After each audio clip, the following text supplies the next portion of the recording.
喂 Kevin 啊，記唔記得 Lucky Harvey 呢個牌子啊？記得係啦，佢舊年咧出咗一隻一鳴驚人嘅錶啊，係一隻自鳴錶啊。係啊，佢有兩個 version 嘅，一個係機扭紋嘅面嘅，一個係錘仔紋嘅面嘅。今年佢出咗一隻哇大革新嘅錶啊，係啊，各方面都 upgrade 咗好多，而個打磨啊各樣嘢一睇到錶，哇靚咗好多啊！就係我哋面前呢一隻啦，可以慢慢介紹俾大家聽，佢究竟有啲咩改進啊？個改進都幾大嘅。首先第一樣嘢，之前嗰隻係全鋼嘅錶，今次佢用全 titanium 嚟做嘅，係 Grade 5嘅 titanium。哇，其實我摸上去咧，我唔覺得佢似 titanium 添，好似隻鋼錶，但係佢個重量咧係一隻 titanium 嘅錶，比之前嗰隻咧輕咗成30%。犀利啊！有冇咁嘅感覺？有，真係嘅，係嘛？真嘅係啦。咁今次咧，佢最特別嗰個設計係咩咧？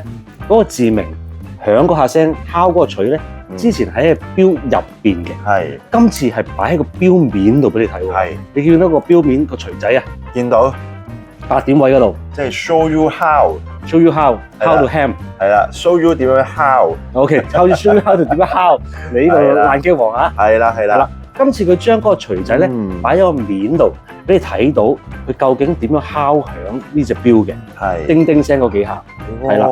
嗱，其實佢呢個咧，除咗擺喺面度俾你睇之外咧，今次嘅聲擺喺個面度之後咧，仲改良咗，係啲聲音係比之前響咗50%大聲咗嘅。你知唔知點解啊？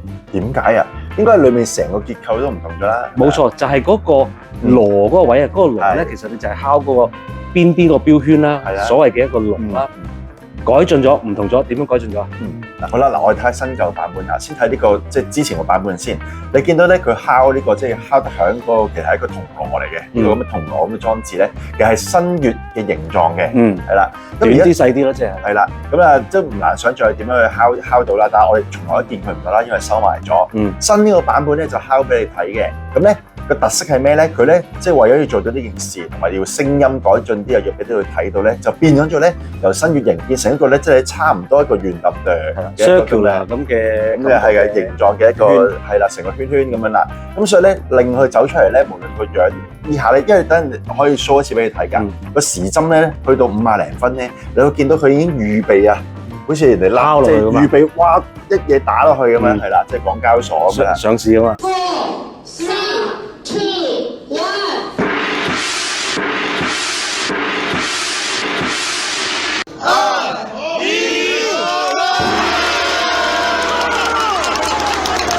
咁你就見咗個過程，就敲啦，跟住一去到哇踏正嗰下咧，就一嘢叮一聲咁就敲落去啦。係啦，正因為咧，佢而家換咗呢個叫 circular 嘅鑼啦嚇，圓形嘅鑼啦。咁嗰個 sound wave 咧係更加 efficient， 係同埋嗰個聲長咧會拉長嗰啲，啲聲係特別再靚咗，只會有治癒感咧，即係重撥嗰啲 friend。係啦，既然係咁啊，而家直情係叮幾下俾人哋聽先。係啦，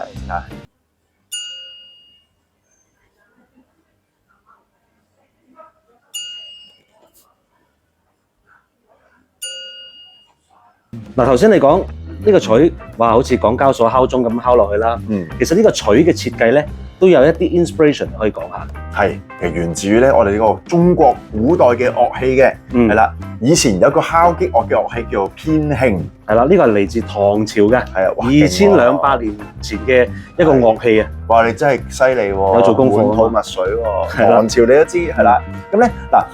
其實唐朝編磬呢個樂器咧，其實佢就係等於你可以睇睇圖片啦，懸掛咗你會見到個圖裏面一塊塊吊住一塊塊片咁樣嘅，每塊片咧其實敲咗出嚟咧個音頻係唔同嘅，所以就有高低音嘅分別啦。係啦，咁你見到而家呢隻錶上面8點鐘呢個敲呢個銅鑼呢個裝置，你見到啲忽咪就係編磬上面一塊塊片個樣咯。冇錯啦，係啦，所以哇犀利啊！即係做一隻錶真係要冇返啲文化修養搞唔掂。嗱，呢隻錶咧，仲有一個好大嘅改進，係亦都係好重要嘅改進，係咩咧？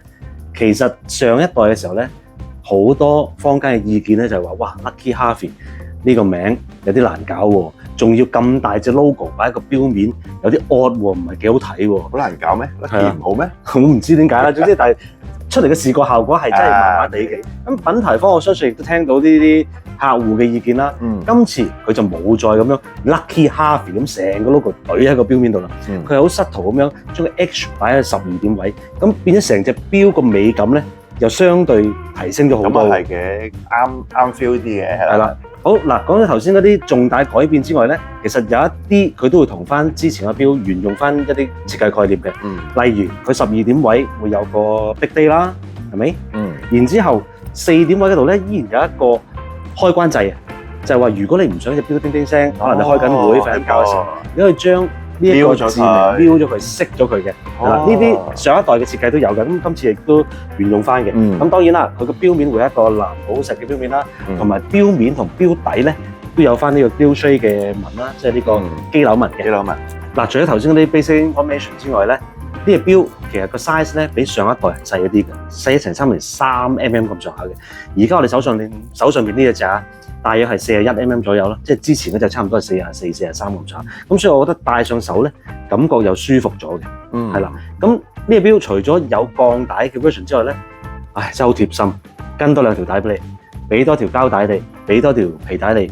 既然俾得咁多帶你，梗係方便你換啦，係咪？